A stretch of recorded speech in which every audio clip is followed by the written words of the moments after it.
सभी छात्र छात्राओं का आपके अपने आर के मौर्य कॉमर्स क्लासेस के यूट्यूब चैनल में स्वागत है। आज की इस वीडियो में आप सभी छात्र छात्राओं को बताएंगे अंशों का निर्गमन। अंशों का निर्गमन किसे कहते हैं? अंशों के निर्गमन में हम आपको बताएंगे कंपनी से आशय, कंपनी की विशेषताएं, कंपनी के प्रकार।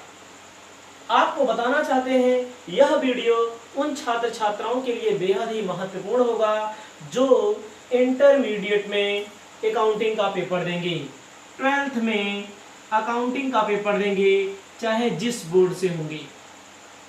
ऑल इंडिया में 12th के अकाउंटिंग में इशू ऑफ शेयर, अंशों का निर्गमन, हरण एवं पुनर्निर्गमन से संबंधित प्रश्न पूछे जाते हैं, कम से कम 20 से 25 नंबर के।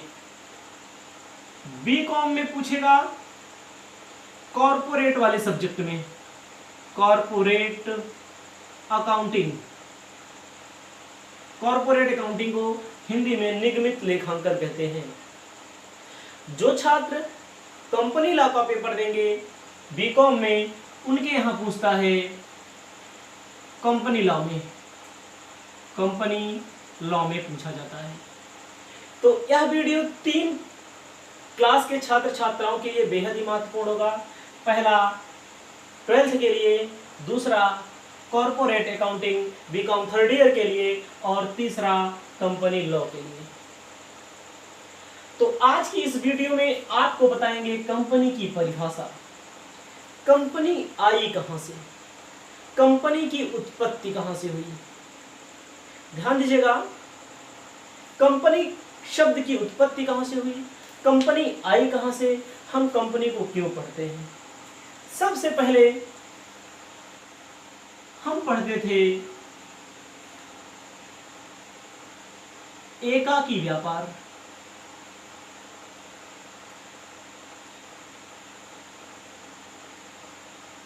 Soul trading. सबसे पहले कोई अकेला व्यक्ति व्यापार करता था। जैसे हम कोई व्यवसाय कर रहे हैं, हम अकेले करते थे, उसमें कुछ कमियां थी। कोई भी व्यक्ति अकेला व्यापार एक सीमित क्षेत्र तक ही कर सकता है, एक सीमित पूंजी ही लगा सकता है। एकाकी व्यापार में कमियां क्या थी? एकाकी व्यापार में कोई अकेला व्यक्ति कार्य करता है। जैसे मैं हूं, हमने कोई कंपनी खोला, हमने कोई दुकान खोली, कंपनी नहीं, कंपनी भी नहीं बोलेंगे, हमने कोई दुकान खोली। जब हमने कोई दुकान खोली तो दुकान हम अकेले चलाएंगे। जब अकेले चलाएंगे तो हमें तमाम परेशानियां आएंगी। परेशानियां आने के बाद उसमें कम पूंजी लगा सकते हैं, क्योंकि किसी भी व्यक्ति के पास पूंजी की मात्रा बहुत बड़ी नहीं हो पाती है, अकेले ज्यादा पूंजी नहीं लगाई जा सकती। तो एकाकी व्यापार की कमियां थी। क्या कमियां थी? कम पूंजी लगा सकते हैं, अकेला व्यक्ति, एक व्यक्ति की क्षमता होती है कितना कार्य करे। जब एकाकी व्यापार की कमियों को दूर करने के लिए दूसरे नंबर पर लाया गया साझेदारी, पार्टनरशिप। एकाकी व्यापार की कमियों को दूर करने के लिए लाया गया साझेदारी। साझेदारी पार्टनरशिप में कम से कम 2 व्यक्ति हो सकते हैं, अधिक से अधिक 20 व्यक्ति हो सकते हैं, और बैंकिंग व्यवसाय की दशा में तो 10 ही व्यक्ति हो सकते हैं। ध्यान दीजिएगा, एकाकी व्यापार में पूंजी की कमी रहती थी, लोग कार्य करने वाले नहीं थे। लेकिन साझेदारी में क्या हो गया? साझेदारी में कम से कम 2 लोग होते हैं, अधिक से अधिक 20 लोग होते हैं, बैंकिंग दशा में 10 लोग ही होते हैं। तो इसमें क्या हुआ? साझेदारी में कई साझेदार हैं। कोई पूंजी लगाएगा, पूंजी तो सब लगाएंगे, कोई कार्य करे, कोई पैसा लगा देगा लेकिन कार्य नहीं करने आएगा। साझेदारी में क्या होता है? आपस में मनमुटाव हो जाता है, आपस में मनमुटाव हो जाता है। और साझेदारी में एक सबसे बड़ी और कमी है, साझेदारी की भी लिमिटेशन होती है। साझेदारी के जो दायित्व होते हैं वो असीमित होते हैं। अगर साझेदारी संस्था घाटे में चली जाए तो व्यक्तियों को जो उसमें साझेदार हैं उनको अपने घर से भी पैसा लाना पड़ता है। अधिक से अधिक 20 लोग हो सकते हैं। पूंजी पूंजी भी बहुत बड़ी मात्रा में नहीं इकट्ठा की जा सकती, क्योंकि 20 लोग भी बहुत ज्यादा पूंजी नहीं इकट्ठा कर सकेंगे। और जो व्यवसाय का क्षेत्र होगा वो सीमित होगा, जैसे एक जिले तक ही सीमित हो सकता है, एक एरिया तक ही सीमित हो सकता है। तो इसमें भी कुछ कमियां थी। इस कमी को दूर करने के लिए कंपनी आई।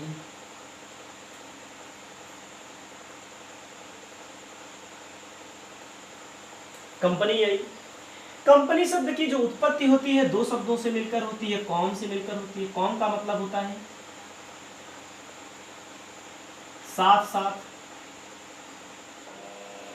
पेन का मतलब होता है रोटी खाना। कंपनी शब्द की उत्पत्ति जो होती है कैसे होती है? कंपनी शब्द दो शब्दों से मिलकर बना है, कॉम और पेन। कॉम का मतलब होता है रोटी, कॉम का मतलब होता है साथ साथ, पेन का मतलब होता है रोटी खाना। अब कंपनी में क्या हुआ? कंपनी में कितने भी सदस्य हो सकते हैं, कंपनी में कितने भी सदस्य हो सकते हैं। कंपनी को पूरे भारत में, पूरे विश्व में फैलाया जा सकता है। कंपनी में लोग छोटी छोटी रकम, लोगों से छोटी छोटी रकम अंशों के रूप में ली जाती है, अंश उनको दिया जाता है और पैसा लिया जाता है। ध्यान दीजिएगा, आपको थोड़ा सा ही समझना है। अभी एकाकी व्यापार अकेला करते थे, अकेले में दिक्कत होती थी, पूंजी की कमी थी, लोग कार्य करने में असमर्थ थे, आपसी मनमुटाव होता था। आपसी मनमुटाव तो इसमें होता है साझेदारी में। एकाकी व्यापार की कमियों को दूर करने के लिए साझेदारी का जन्म हुआ। साझेदारी में कम से कम 2 व्यक्ति, अधिक से अधिक 20 व्यक्ति और बैंकिंग दशा में केवल 10 व्यक्ति ही हो सकते हैं। तो इसमें भी क्या कमी थी? इसमें भी कमियां थी। आपस में मनमुटाव हो सकता है, आप पूंजी की मात्रा बहुत बड़ी मात्रा में नहीं इकट्ठा कर सकते। सदस्यों, साझेदार के जो सदस्य होते हैं उनका दायित्व तो असीमित होता है, इनका क्षेत्र एक निश्चित एरिया तक ही सीमित हो सकता है। साझेदारी का बहुत बड़े पैमाने पर इन्हें नहीं ले जा सकता।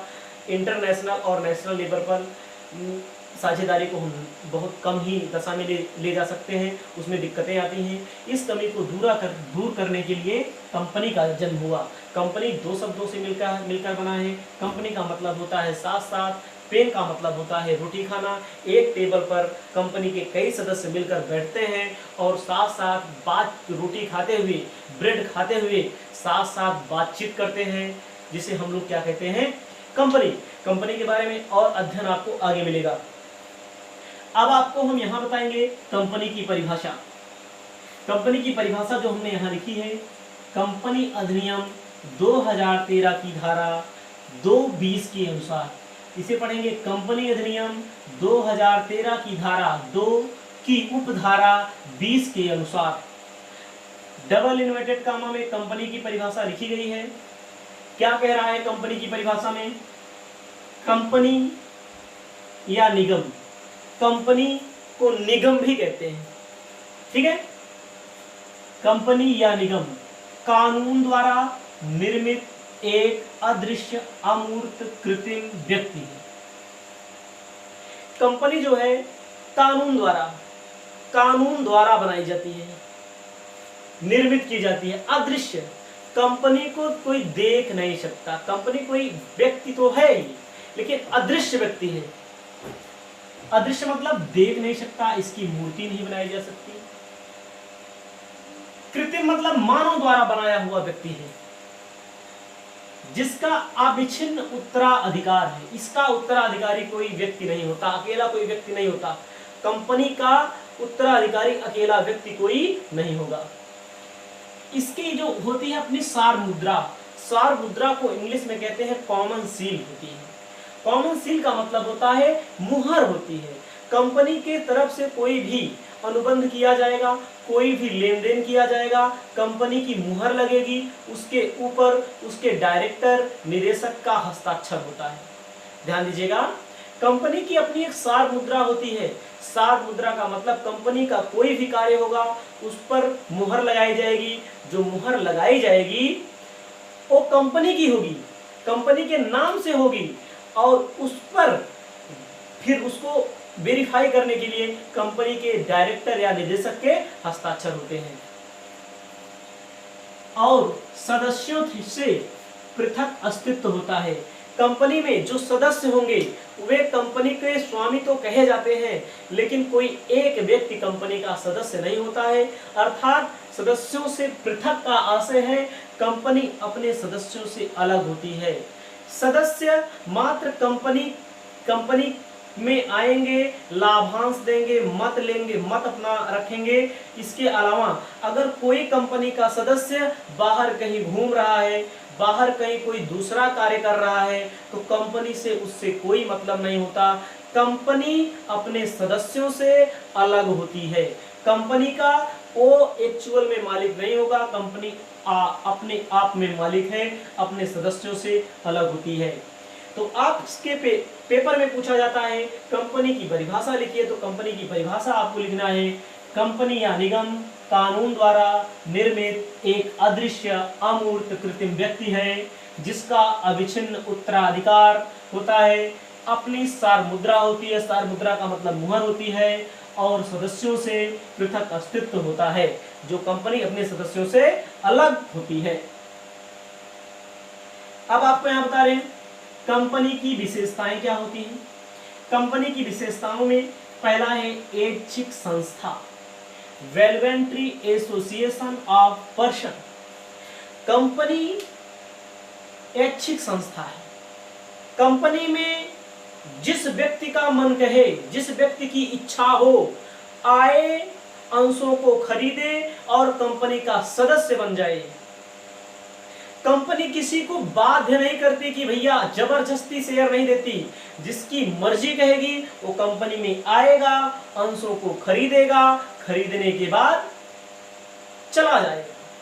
कहने का मतलब कंपनी एक ऐच्छिक संस्था है जिसमें आप अकेले आ सकते हैं, आपको बाध्य नहीं किया जाएगा, आपको जबरदस्ती शेयर या अंश नहीं दिया जाएगा, कंपनी का सदस्य नहीं बनाया जाएगा। कृत्रिम व्यक्ति है, आर्टिफिशियल पर्सन। कंपनी एक कृत्रिम व्यक्ति है जो मानव द्वारा निर्मित की गई है। कंपनी एक कृत्रिम व्यक्ति है जो मानव द्वारा निर्मित की गई है। कृत्रिम व्यक्ति किसे कहते हैं? जो मानव बनाता है उसे कृत्रिम व्यक्ति कहते हैं। कंपनी अपने सारे कार्य करवाती है, व्यक्तियों से, लोगों से अपने सारे कार्य करवाती है। अगला है समामेलन, इनकॉर्पोरेशन। समामेलन का मतलब होता है कंपनी का जो निर्माण होता है वो कानून द्वारा होता है, विधान द्वारा होता है, विधि द्वारा होता है, जिसे हम लोग क्या कहते हैं? समामेलन। कह रहा है पृथक वैधानिक अस्तित्व, सेपरेट लीगल एंटिटी। कंपनी अपने सदस्यों से पृथक होती है। पृथक होने का मतलब ये विधान द्वारा निर्मित है, इस पर किसी एक व्यक्ति का अधिकार नहीं होता है। यह कंपनी विधान द्वारा क्या है? वैधानिक अस्तित्व इसका होता है। पृथक वैधानिक अस्तित्व। कंपनी जो है विधान द्वारा निर्मित की गई है, इसको हम कह सकते हैं कंपनी विधान द्वारा निर्मित की गई है, और कंपनी का जो समापन होगा वो विधान के द्वारा होगा, नियम कानून के द्वारा होगा, इसके अलावा नहीं होगा। हम इसमें लिखेंगे, फिर से समझ लीजिए, जिस प्रकार कंपनी को विधान के तहत चालू किया जाता है या शुरू किया जाता है, उसी प्रकार कंपनी को वैधानिकता के आधार पर ही समाप्त किया जाता है। अगला है सीमित दायित्व, लिमिटेड लायबिलिटीज। सीमित दायित्व का मतलब होता है अगर कंपनी में किसी व्यक्ति ने 10 रुपए का शेयर खरीदा है, 10 रुपए का अंश खरीदा है, तो वह 10 रुपए के बराबर का ही जिम्मेदार होगा। अगर कंपनी में घाटा होता है तो 10 रुपया देगा, 10 से 12 नहीं देगा। सबसे अच्छी खासियत होती है सीमित दायित्व। कंपनी के सदस्यों का दायित्व जो होता है सीमित होता है। यहाँ पर जैसे आपसे परिभाषा पूछता है, वो आ से पूछता है, तो आपको इसी में से बना के लिख देना है।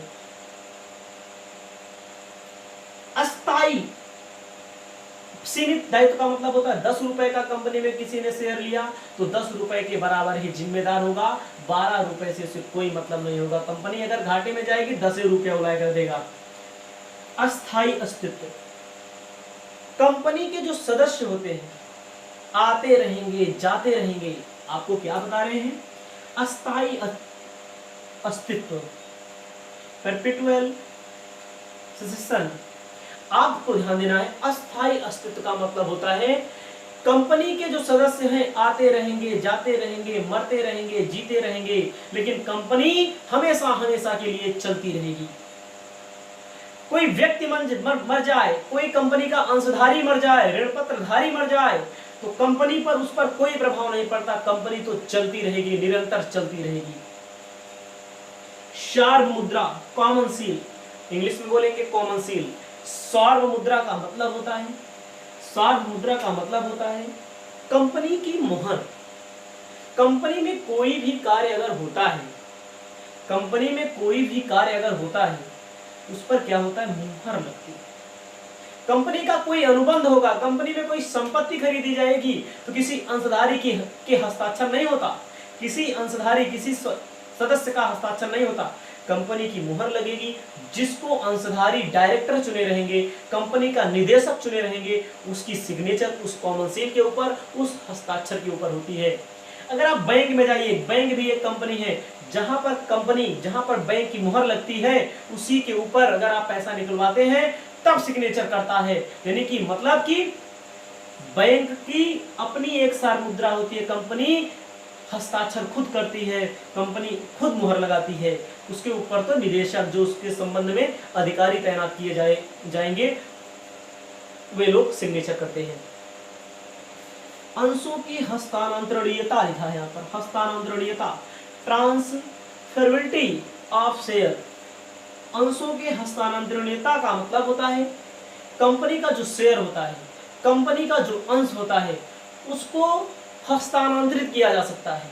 जैसे हमने किसी कंपनी का अंश लिया तो हम उसको अपने भाई के नाम हस्तांतरित कर सकते हैं, किसी अन्य के नाम बेच सकते हैं। जो कंपनी का अंश होता है वो हस्तांतरणीय होता है। हस्तांतरण का मतलब होता है दूसरे को भी दिया जा सकता है, यानी कि बेचा भी जा सकता है। प्रबंध व स्वामित्व अलग होना, कंपनी का जो प्रबंध है वो अलग माना जाता है और स्वामित्व जो होता है अलग माना जाता है। कंपनी के जो प्रबंधक होते हैं वे अलग होते हैं और स्वामी जो होते हैं अलग होते हैं। अभी हमने आपको बताया कंपनी की परिभाषा, कंपनी की परिभाषा में आपको इतना लिखना पड़ेगा और कंपनी की विशेषताओं में इतना लिखना पड़ेगा। अब आपको बताएंगे हम यहाँ पर कंपनी के प्रकार, कंपनी कितने प्रकार की होती है। आप लोग इसको लिख लीजिए।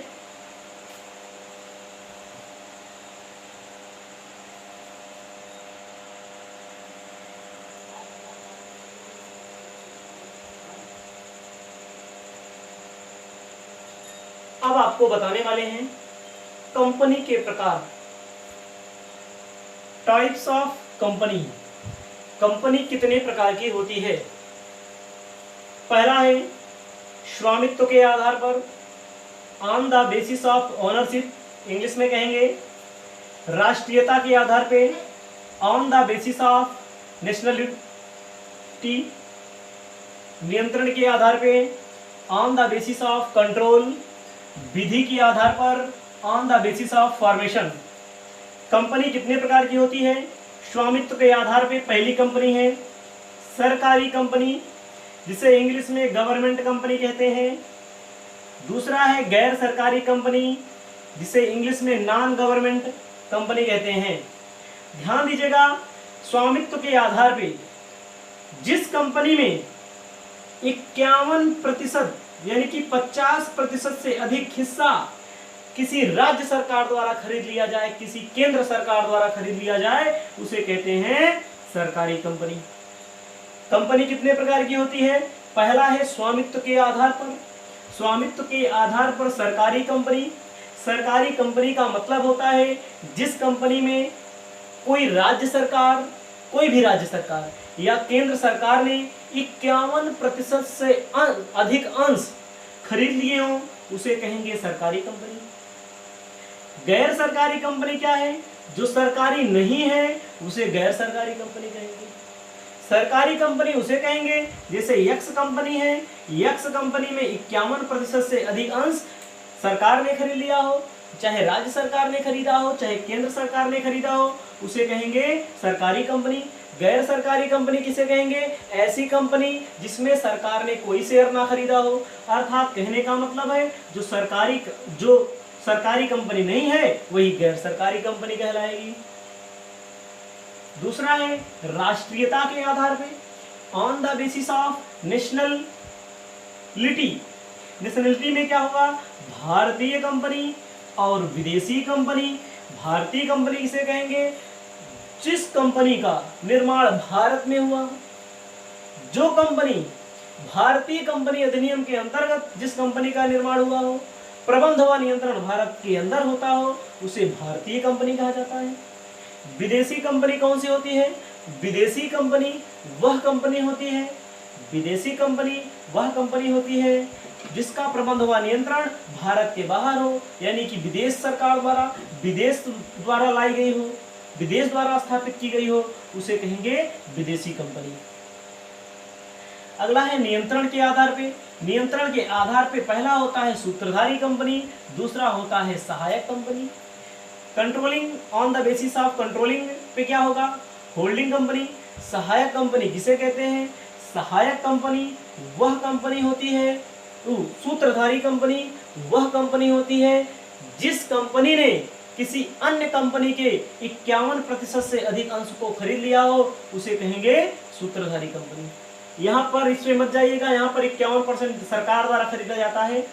आपको हम समझा रहे हैं, जैसे यक्स नाम की कंपनी है, इस कंपनी में किसी वाई कंपनी ने, इस कंपनी में वाई कंपनी ने 51% से अधिक अंश खरीद लिए, उसे कहेंगे सूत्रधारी कंपनी। जैसे यक्स कंपनी है, यक्स कंपनी में वाई कंपनी ने यक्स कंपनी के वाई कंपनी ने 51% से अधिक या 50% से अधिक अंश खरीद लिए हैं, उसे कहेंगे सूत्रधारी कंपनी। यानी कि खरीदने वाली कंपनी को क्या कहते हैं? सूत्रधारी कंपनी। सहायक कंपनी किसे कहेंगे? सहायक कंपनी वह कंपनी होती है जिस कंपनी के 51% अंश दूसरी कंपनी द्वारा खरीद लिए गए हों, उसे हम लोग सहायक कंपनी कहते हैं। अगला है विधि के आधार पर, on the basis of formation. पहला है पंजीकृत कंपनी, रजिस्टर्ड कंपनी जिसे इंग्लिश में कहेंगे। वैधानिक कंपनी, स्टैट्यूटरी कंपनी जिसे इंग्लिश में कहते हैं। वैधानिक विधि के आधार पे जो होता है, विधि के आधार पे पंजीकृत कंपनी किसे कहते हैं? रजिस्टर्ड कंपनी किसे कहते हैं? जिस कंपनी का निर्माण भारतीय कंपनी अधिनियम 2013 या किसी अन्य कंपनी अधिनियम द्वारा निर्माण किया गया हो, उसे कहेंगे पंजीकृत कंपनी। पंजीकृत कंपनी वह कंपनी कहलाती है जिस कंपनी का निर्माण भारतीय कंपनी अधिनियम द्वारा किया गया हो, चाहे 2013 के तहत किया गया हो, चाहे 1956 के तहत किया गया हो, उसे कहेंगे पंजीकृत कंपनी। वैधानिक कंपनी कौन सी होती है? वैधानिक कंपनी वह कंपनी होती है जिसका निर्माण भारतीय संसद द्वारा कानून बना के किया गया हो। जिस कंपनी का निर्माण भारतीय संसद द्वारा कानून बना के किया गया हो, उसे कहते हैं वैधानिक कंपनी। चाहे भारतीय संसद द्वारा, चाहे विधानसभा द्वारा, जैसे राज्यों में जो कंपनियां लॉन्च की जाती हैं, बनाई जाती हैं, जो विधानसभा के प्रस्ताव से होती हैं, जो केंद्र सरकार की कंपनी होती है, केंद्र सरकार की कंपनी जो होती है वो संसद द्वारा निर्मित की जाती है। तो एक बार फिर से आपको बता देते हैं, सरकारी कंपनी वह कंपनी होती है जिस कंपनी के 51% से अधिक अंश या 50% से अधिक अंश कौन खरीद ले? सरकार खरीद ले। जैसे यक्स कंपनी है, यक्स कंपनी का 51% अंश अगर सरकार खरीद लेती है तो सरकारी कंपनी, सरकार नहीं खरीदती तो गैर सरकारी कंपनी। राष्ट्रीयता के आधार पर भारतीय कंपनी, जिस कंपनी का निर्माण भारतीय कंपनी अधिनियम के तहत हुआ हो, भारत द्वारा किया गया हो, भारतीय जनता द्वारा, भारतीय अंशधारियों द्वारा किया गया हो, या जिसका नियंत्रण व प्रबंध भारत के अंदर होता है, जो भारत में होती है, उसे भारतीय कंपनी कहते हैं। विदेशी कंपनी जो विदेश सरकार द्वारा बनाई गई हो, विदेश द्वारा स्थापित की गई हो, उसे कहेंगे विदेशी कंपनी, फॉरेन कंपनी इंग्लिश में। सूत्रधारी कंपनी वह कंपनी होती है जिस कंपनी ने किसी अन्य कंपनी के 50% से अधिक अंश खरीद लिए हैं, सूत्रधारी कंपनी कहते हैं। सहायक कंपनी कौन कंपनी होती है? वह कंपनी जिस कंपनी के 51% से अधिक किसी अन्य कंपनी द्वारा खरीद लिए गए हैं। खरीदने वाली कंपनी को सूत्रधारी कंपनी कहेंगे। जो बिकेगी कंपनी उसे क्या कहेंगे? सहायक कंपनी। कंपनियां दोनों चलती रहती है, ध्यान दीजिएगा। विधि के आधार पर पंजीकृत कंपनी, जिस कंपनी का पंजीकरण भारतीय कंपनी अधिनियम या किसी अन्य कंपनी अधिनियम के अंतर्गत किया गया हो, उसे कहते हैं पंजीकृत कंपनी। वैधानिक कंपनी क्या होती है? वैधानिक कंपनी जो भारतीय संसद द्वारा या किसी राज्य के द्वारा विधानसभा में प्रस्ताव प्रस्तुत करके शुरू की गई हो, स्थापित की गई हो, उसे हम लोग क्या कहते हैं?